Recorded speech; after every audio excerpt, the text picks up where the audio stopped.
একদিন এক ব্যক্তি বাগানে পায়চারি করার সময় একটি কুকুর দেখতে পেল।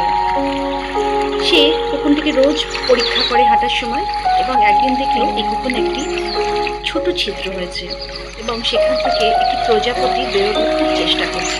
প্রতিদিন ব্যক্তিটি এই কুকুরটিকে পর্যবেক্ষণ করতে থাকে, দেখছে কিছুতেই প্রজাপতিটা ওই ছিদ্র থেকে বেরোতে পারছে না। তো সে কি করলো, সে স্থির করলো যে একটি কাছে নিয়ে এসে ছিদ্রটাকে বড় করে প্রজাপতিটাকে বেরোতে সাহায্য করবে।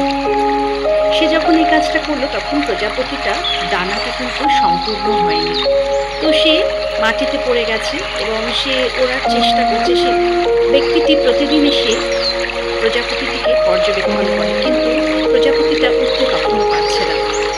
তখন সে দেখতে পাচ্ছে যে প্রজাপতিটা ঘুষে ঘুষে যাচ্ছে, সম্পূর্ণতা সে পাচ্ছে না। প্রকৃতি কেন এই কুকুর থেকে প্রজাপতির বেরোনোটাকে এত কঠিন করেছে?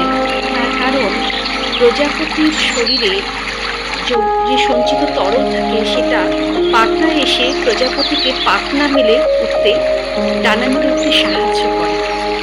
আমাদের জীবনেও এটা হয়। অনেক সময় যখন সমস্যা এসে ঘিরে ধরে, তখন এই সমস্যাগুলো কিন্তু আগামী দিনে